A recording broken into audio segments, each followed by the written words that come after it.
वो सुना था कि भारत जो है उनको 26 जनवरी पे रिपब्लिक डे पे मना रहा था। हमने भी उनको जो है वो इनविटेशन दे दिया हमारी तरफ आए। अब इंडिया उनको कह रहा है कि भाईजान आपने उधर पाकिस्तान नहीं जाना, वरना हमारी हमने आपको बुलाना ही नहीं है। अब इंडियन मीडिया रिपोर्ट ये कर रहा है इस वक्त, जो मेरे पास खबर है, द प्रिंट और बाकी जो लोग हैं वो ये कह रहे हैं कि उन्होंने कह दिया कि ठीक है मैं पाकिस्तान नहीं जाता। चीमा साहब, ये देखें, ये बाईलैटरल है। एक तरफ से इतनी, पाकिस्तान की तरफ से भी बिल्कुल वैसे ही हालात हैं, और पता नहीं ये क्या, एक साइड पे इलेक्शन है, सियासत है, एक साइड पे उसका सियासत का हिस्सा है पाकिस्तान के साथ रिलेशनशिप, हमारी तरफ से उसको सिक्योरिटी मैटर्स बनाया जाता है। लेकिन ये सोल्यूशन नहीं है चीमा साहब। पता नहीं दोनों साइडों से क्यों नहीं समझा जाता कि nobody can win out of it. आपने दोनों साइडों पे आपने 77 ईयर्स और 4 जंगें, और आज भी टिट फॉर टैट चल रहा है। वो अफगानिस्तान जा रहे हैं, आप बांग्लादेश जा रहे हैं, टिट फॉर टैट चल रहा है बिल्कुल। इसमें दोनों कंट्रीज का कोई गेन हो इसमें से, मेरे ख्याल में मुझे नहीं इस चीज का अंदाजा। मैं हमेशा ये कहता था कि अपने सोर्सेज रिसोर्सेज किसी और साइड पे बर्न करने चाहिए और जगह पे लगाना चाहिए। भारत का गोल है to become the third biggest economy. जय हिंद दोस्तों। पाकिस्तान और टीटीपी के बीच जो जंग चल रही है, इसमें सबसे बड़ा किरदार कौन निभा रहा है? क्या पाकिस्तान इसी तरह हमेशा क्राइसिस में जूझता रहेगा, या फिर टीटीपी और तालिबान के हाथ मिलाने को लेकर कमर चीमा साहब क्या कहते हैं, हम इस वीडियो में देखने वाले हैं। कमर चीमा और साजिद तरार सर की जुगलबंदी हम यहाँ पर देखने वाले हैं। तो इकोनॉमीज में इतना आगे जाना, अपने यूथ को एंगेज रखना एजुकेशन में, और ये साथ नेबर्स के साथ 2 बॉर्डर खोल देंगे। 2 पाकिस्तान के भी बॉर्डर खुले पड़े हैं, उनके भी बांग्लादेश वाली साइड पे और पाकिस्तान वाली साइड पे। और चाइना जो है वो एक अलग रोल प्ले कर रहा है इस रीजन के अंदर। और we have, Pakistan is in the middle of nowhere, वो टूल बनता है हमेशा चाइना का। लेकिन चीमा साहब, इसमें जो मैं आज सबसे ज्यादा जिस बात पे, बल्कि वुहान कॉरिडोर के ऊपर बात करना चाहूंगा, जो आपने अफगानिस्तान की बात की चीमा साहब। वुहान कॉरिडोर जो है, लॉजिस्टिकली पाकिस्तान इस सूटेबल नहीं है, क्योंकि चित्राल से जीपों से फिर घोड़ों से उतर के एक बड़ी मुश्किल ट्रेन है, जहां से उस पे जाके करना, कब्जा उसको रखना, it's not viable for Pakistan. लेकिन जो उसको एक प्रेशर टैक्टिक्स यूज किया जा रहा है अगेंस्ट अफगानिस्तान। और आज भी तालिबान को इतना एतराज नहीं होना चाहिए, क्योंकि उस कॉरिडोर के ऊपर आज भी उनका कंट्रोल नहीं है। कंट्रोल ताजिकिस्तान का है, कंट्रोल नेशनल अलायंस वहां बैठी है। और दूसरा जो वो उनका रेजिस्टेंस फ्रंट है वहां पे, वो वहां बैठे हैं। बल्कि हमारे जो आर्मी चीफ साहब गए हैं, नेशनल रेजिस्टेंस फ्रंट से भी मिले हैं, और वो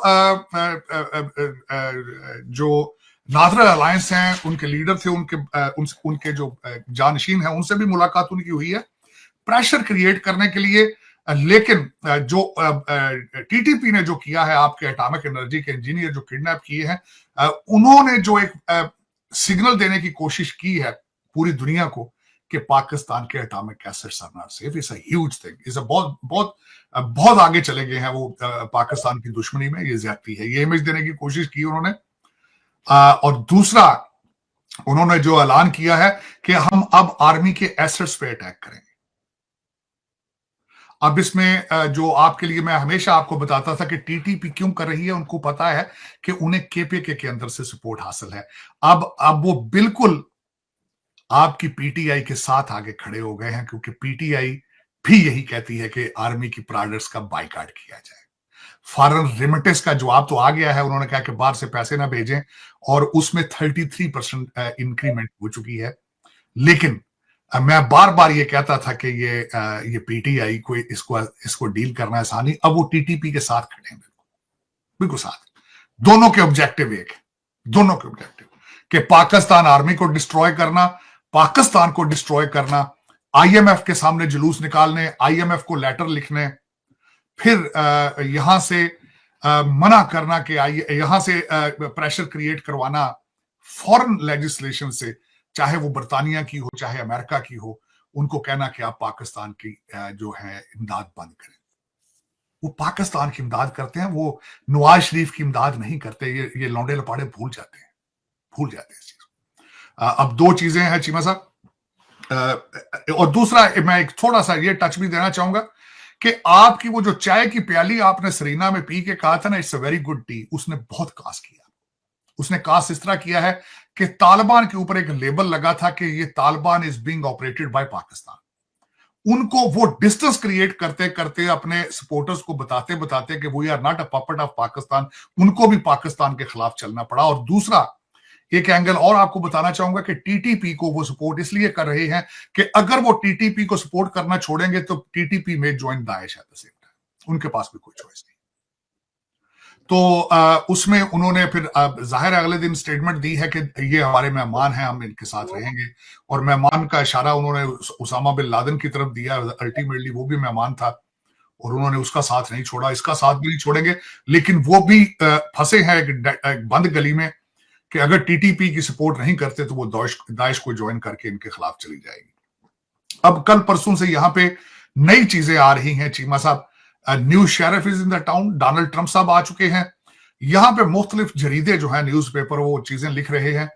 एक नया एंगल आजकल यहां वाशिंगटन डीसी में डिस्कस किया जा रहा है कि बाइडेन एडमिनिस्ट्रेशन, आपने देखा होगा इलान मस्क ने भी उसके ऊपर ट्वीट कर दिया है, जो $40 मिलियन पर वीक के हिसाब से जो पैसे दे रहे हैं, ये तो ऐलान करके दे रहे हैं। नैरोबी से हर ट्यूसडे को एक फ्लाइट आती है जो पैसे दे के जाती है, तालिबान रिसीव करते हैं।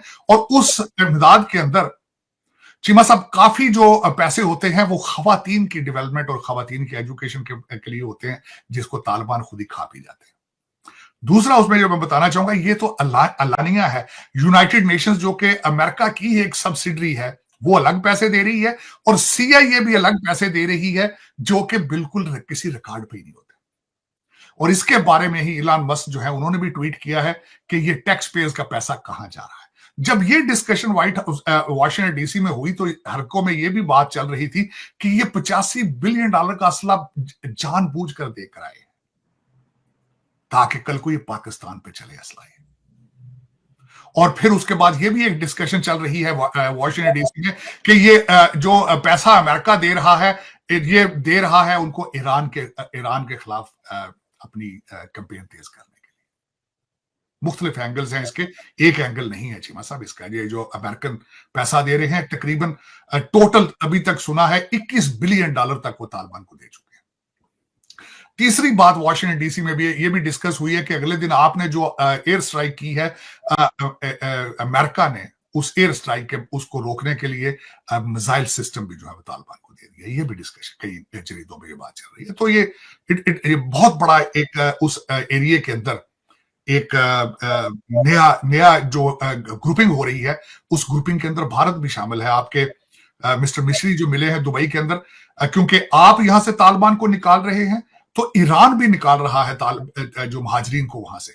और भारत उनका जिम्मा ले रहा है कि हम इनकी रिहेबिलिटेशन, इनके लिए घर बनाएंगे और आपकी सड़कों की रिपेयर भी करेंगे। ठीक है, स्ट्रेटेजिकली आपको करना चाहिए, लेकिन ये याद रखना चाहिए आपको कि ये जो पठान भाईजान ये किसी के सगे नहीं, ये किसी के साथ भी they are not sincere, this is not in their blood to be honest. तो दोस्तों, आपने ये वीडियो देखी और आपको समझ आ चुका होगा कि पाकिस्तान की किस तरह से दुर्गति हो रही है। अपने ही कर्मों का फल पाकिस्तान को मिल रहा है। आप देख रहे हैं कि इंडोनेशिया के प्रेसिडेंट को पाकिस्तान जाना था, लेकिन वो पाकिस्तान ना जाकर इंडिया आए और इंडिया से ब्रह्मोस लेकर जा रहे हैं।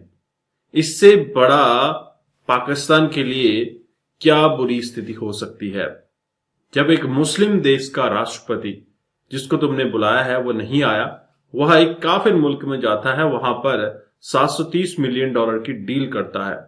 इससे चाइना के पेट में तो दर्द होता ही है, वहीं पाकिस्तान के पेट में बहुत ज्यादा दर्द शुरू हो गया है। टीटीपी ने पाकिस्तान को परेशान किया हुआ है। दरअसल जिस तरह से पाकिस्तानी एक्सपर्ट कहते हैं कि अजीत डोभाल ने बहुत पहले कहा था कि केपीके और बलूचिस्तान के अंदर जो ताकतें अभी अपना सर उठा रही हैं, उन ताकतों को पैसे देकर या फिर उनको सपोर्ट करके हमको बलूचिस्तान केपीके को अलग कर देना चाहिए। तो ऐसा ही कुछ होता हुआ दिख रहा है। टीटीपी चाहती है कि केपीके को अपना बना ले और वहीं वजीरिस्तान में BLA या मजीद ब्रिगेड अपना एक अलग सा रुख रखती है। कहीं ना कहीं बलूचिस्तान और केपीके में बहुत बड़ी एक अपडेट आनी बाकी है, जहां पर बलूचिस्तान और केपीके कोई अलग होता हुआ देखेंगे, या फिर प्रोटेस्ट बहुत तेजी से बढ़ सकते हैं, अटैक्स बहुत तेजी से बढ़ सकते हैं पाकिस्तान में। पाकिस्तान की आर्मी के अंदर उन्होंने इस तरह से अटैक करना है जिस तरह से वो चाहते हैं कि पाकिस्तान परेशान हो जाए और केपीके या बलूचिस्तान को छोड़ दे।